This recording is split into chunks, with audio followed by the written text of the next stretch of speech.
Hi guys, I'm back again for week 2 on my 770G update. I wanted to first of all thank those that have subscribed to my channel, so that way you'll be alerted for these new videos. And I've also created a Facebook page, Justin the Diabetic. If you guys would like to follow me there, my hopes would be to start sharing screenshots of my MiniMed Connect app and then like my activity and how the activity and stuff like that helps maintain and keep my blood sugar steady. So to start off, I got the report pulled up behind my camera, comparing week 1 with the 770G versus week 2. Week 2, excuse me, I was in range about 72% of the time. 22% of that was high, 6% of that was really high. Now this past week, I've upped that to 91% in range, with 7% of it being high and 2% being extremely high. That extremely high, I don't know what really happened. I think it was a bad infusion set, but I was doing good within range, about 150, and then all of a sudden, shortly after eating dinner, I did pre-bolus and then bolus again. I like to split my boluses up. And my sugar went up over 350. I did some troubleshooting. The amount of insulin I was taking, I didn't feel comfortable adding more insulin. So I ended up changing out my reservoir and infusion set and started off new, and that brought my sugar back down. So I don't know what necessarily happened with that, but that's what that extremely high blood sugar reading, that 2% is, my sugar going up there. Most of the time, if I do go high, I go right above 200, maybe 220 max, and then typically I've bolused enough and it'll bring it back down rather quickly to the within range. And a couple of times I've just skirted right above my outer range, 185, and then came right back. It's kind of upsetting. I lose that 100% in range, but I'm really happy so far with the 770G. You've definitely noticed a performance difference between it and my 770G, between it and my 670G. The 770G definitely is more responsive. It moves the menus and stuff a lot faster, and I can tell that its auto mode is updating faster and more efficiently for my needs. This instance, I've just kind of played with it to see what it will do. It does a very good job at maintaining my blood sugar. So if it's a little high, like 175, it'll kind of keep my sugar there. It won't necessarily keep doing enough insulin to bring it down. So I've been doing corrections, but the small corrections that's needed, it quickly brings me back down to what's needed. But so far, I'm really enjoying the 770G. I had some more issues with the MiniMed Connect app this week. It lost connection. I ended up doing the reconnect settings through the app. I didn't delete it and reinstall it. And then eventually it started working. I've been seeing on some Facebook groups that other people are having those issues, so maybe it's just a bug that Medtronic needs to work out. We did set up my Care Partner with the Care Partner app. Kind of played around on it. It's very similar to the MiniMed Connect, but I do have that set up and it's working. And I often log in on my iPad on CareLink. I would love to be able to pull up reports on my iPad, so that way I don't have to carry around my computer with me. But I often pull up on there and look at the Connect and see that the data is also being updated there in real time. Throughout this week, I have made a couple minor adjustments. My activity level wasn't much. I was kind of being a couch potato over the past couple weeks, so my insulin resistance was a little higher. So I lowered my carb ratio down a little bit, and then my insulin sensitivity down just a little bit. That's kind of helped get me back in control, but I have also been trying to do better and exercise, at least walk.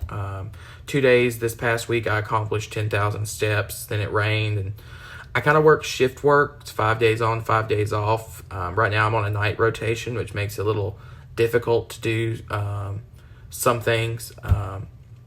So that's Another reason why I really enjoy auto mode, because my work schedule is constantly changing.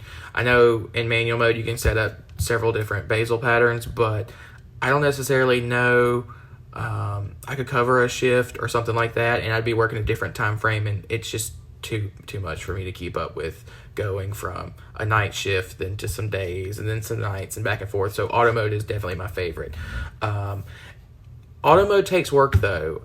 I know a lot of people get frustrated with auto mode, and I think that's because they just want it to be like a cruise control in your car, and you just set it and kind of forget it. But that's not the case. I mean, it does a really good job for me, and a lot of users really enjoy it, but it does require a lot of work. One thing that I know a lot of people kind of have issues with, if you bolus for a meal and you look at the pump, the graph, the pump is not going to give you that insulin like manual mode would.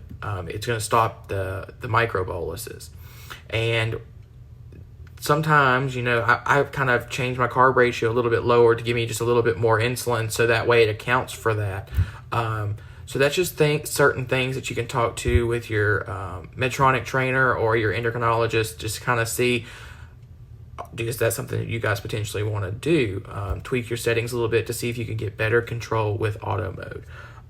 But so far, week 2 with the 770G, I'm kind of into week 3. Because I don't do the videos almost every week. It's a little over a week. It's been great. I've really enjoyed it. I love how on the app, if you have something that's coming overdue, it gives you a status icon at the top, kind of like a warning light in your car.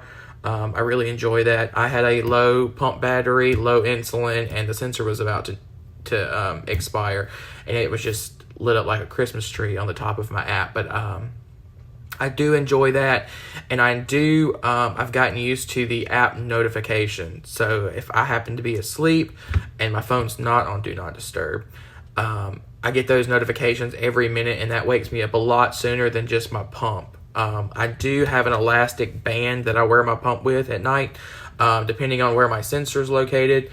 So currently my sensor's on my arm. I'll keep the band up higher on my chest, and then if my sensor is located on the lower body, like I typically like to put it on my outer thigh, I'll put it around my waistline, so that way it keeps my the pump and the sensor continue to communicate no matter how I'm sleeping. So I definitely enjoy the alerts on the MiniMed Connect app, and I did risk and update my iPhone 12 Pro to the newest iOS version, and I haven't been seeing any issues, so hopefully it stays that way. So if you don't mind, like and subscribe this video, or like this video and then subscribe to my channel, so that way you can stay up to date. And feel free to give me comments. I've had 2 people give me comments, and I really enjoy reading the scenarios and giving the opportunity to respond. I've tried to be a little bit more active with some other people in other groups, try to put my 2 cents in. Sometimes I'm often late to the post, and there's been the correct answer posted several times, or what I would post. And then I did have an individual reach out to me through Facebook Messenger, just asking me a question about bolusing. They're used to using the dual wave functionality, but you can't do that in auto mode. So he kind of asked my input for it, and I told him, I said, you can basically do the same thing with auto mode, except the pump's not going to do it. You as the user have to do it. So what I recommended was do the initial bolus about 30 minutes before their meal, and then I like to wait, and so let's say my initial bolus was 20 units of insulin. When it gets down to active insulin around 10 is when I want to do the second bolus, just to kind of keep that constant supply of insulin there. That typically works best for me. If I happen to be eating something that is a very high carb meal and it's going to require a lot of insulin, I will break that up into 3 boluses and just do one before I eat, and the other one before I start eating, or about a little after I've eaten. And then that final one towards the end, once most of that active insulin has worn down, and it just gives me a good flow of insulin to help bring that down. So anyway, yeah, if you guys have any questions, feel free to reach out. I enjoy interacting and communicating with you guys. So subscribe to this YouTube channel, and then go like my Justin the Diabetic page on Facebook. So that way I can keep you up to date, and you guys can have another form of communication with me. I hope you guys have a Merry Christmas and a Happy New Year. I'm hoping to post my next week 3 or 4-ish by the time before New Year's. But if not, it'll be posted shortly after. Stay tuned, and I'll see you guys later.